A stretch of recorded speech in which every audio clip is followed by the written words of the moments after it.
Bonjour et bienvenue sur la chaîne informatique. Aujourd'hui on va parler hardware puisque je vais vous présenter une config à 1200 € qui selon moi peut répondre à tout type de besoin. Alors avant de commencer, je tiens quand même à vous préciser que j'ai choisi les composants selon certains critères que je vais vous donner au fur et à mesure de la vidéo et qui ne risquent pas de convenir à tout le monde. Donc restez bien jusqu'au bout de la vidéo pour voir s'il y a certains composants que vous changeriez. Si c'est le cas d'ailleurs, n'hésitez pas à mettre vos propositions dans les commentaires, je me ferai une joie de vous répondre. On se retrouve sur le Configomatic de Top Achat pour faire cette config à 1200 €.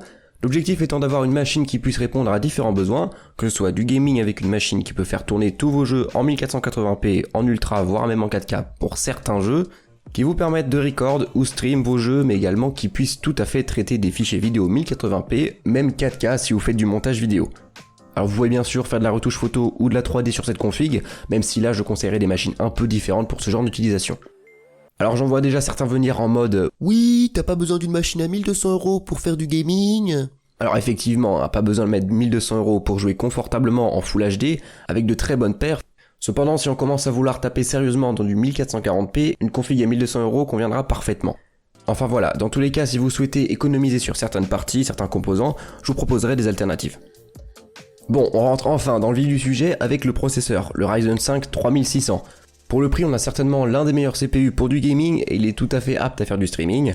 Avec ses 6 cœurs et 12 threads, vous n'aurez pas de mal à traiter les rushs 4K. Je vous laisse aller voir la vidéo de Linus Tech Tips qui s'affiche juste en haut à droite et dans la description. Vous aurez une bonne idée de ce que peut faire un 3600 sur du montage avec des rushs 4K par exemple. On a une fréquence de base à 3.6 GHz et 4.2 GHz en boost et ceux qui veulent pourront l'overclocker sans problème. On va venir le poser sur une MSI B450 Tomahawk Max. Alors pourquoi le chipset B450 ? C'est parce que mettre du X570 ferait dépasser le budget et que le PCI Express 4.0 n'est utile qu'à certaines personnes. Si vous avez besoin d'un SSD extrêmement performant et ou que vous pensez partir plus tard sur le 3950X à 16 cœurs de chez AMD, alors là oui, vous pouvez partir sur du X570, sinon je préfère rester sur du B450 qui convient très bien dans notre cas. Sur cette carte mère, on a une possibilité d'atteindre 4133 MHz sur la RAM, et pour ceux que ça intéresse, on a deux hubs USB 3.1 à l'arrière, dont un type C si besoin. Si vous souhaitez économiser quelques euros, vous pouvez aussi partir sur une B450 TUF de chez Asus, mais vous serez bloqué à 3200 MHz au niveau de la RAM.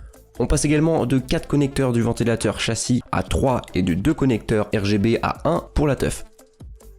On passe à la RAM, j'ai pris 2 x 8 Go donc 16 Go de Ballistic Sport LT de chez Crucial en cas 16 à 3200 MHz qui est la fréquence minimale recommandée pour la 3ème génération de Ryzen. On sait que les Ryzen aiment les hautes fréquences donc 3200 MHz fera amplement l'affaire ici. Pour ce qui est du vent tirage, je suis parti sur le Hyper 212 Black Edition de Cooler Master avec un très bon rapport performance-prix. On a 4 cathodiques de 6 mm de diamètre, il ne dépassera pas les 26 décibels et tout ça avec un débit d'air de 65 CFM maximum. Là encore vous pouvez prendre ou non la version RGB si vous souhaitez mettre de la couleur ou simplement économiser pour mettre dans d'autres composants par exemple.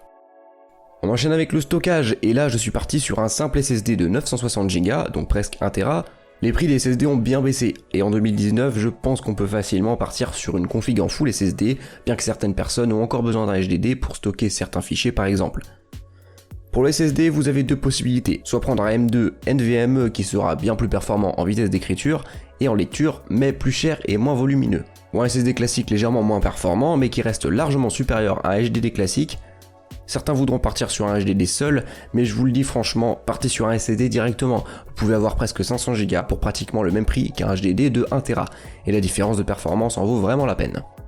On attaque la carte graphique, alors là on a deux possibilités majeures. Soit partir chez AMD avec la RX 5700 XT, ou soit se diriger vers Nvidia avec la RTX 2060 Super. La 5700 XT va être en général plus performante que la 2060 Super pour le même prix. Cependant, et c'est là que votre choix va se jouer, la RTX possède comme son nom l'indique la possibilité d'exploiter la technologie du ray tracing dans les jeux grâce à ses RT Cores.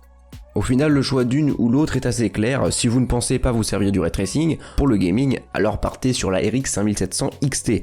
Et dans ces cas-là, je conseille la MSI Mesh, mais si au contraire vous pensez l'utiliser dans les jeux comme Battlefield 5 ou Metro Exodus par exemple, alors prenez la RTX 2060 Super. Et pour ce qui est du modèle, je serais parti sur la carte de chez EVGA, la SC Ultra Gaming. Les deux cartes ont une backplate côté esthétique et un bon refroidissement si vous comptez overclocker votre carte. Parlons du boîtier. Si vous souhaitez un boîtier avec un bon flux d'air et du RGB, je vous ai choisi le Masterbox MB520 RGB de chez Cooler Master. Si au contraire vous vous en fichez du RGB, vous pouvez partir sur le NR600, toujours de chez Cooler Master, qui saura tenir votre config au frais sans problème. Pour le choix économique, je me pencherai sur le Colink Stronghold en version noire ou blanche, qui pourra accueillir des cartes allant jusqu'à 380 mm de longueur, et pouvant même accueillir des cartes mères au format EATX. Pour alimenter tout ça, j'ai mis la Seasonic Core GM de 650 watts certifiée 80+ Gold, une alimentation semi-modulaire, des câbles intégralement noirs, donc pas de vieux câbles tout moches dans votre machine. Voilà pour cette config à 1200 € polyvalente, j'espère que cette vidéo vous a plu, si c'est le cas vous savez quoi faire. Si vous avez des idées de config ou de vidéos, n'hésitez pas à vous exprimer dans les commentaires, c'est fait pour ça. Et sur ce, moi je vous dis à plus dans une prochaine vidéo, bye.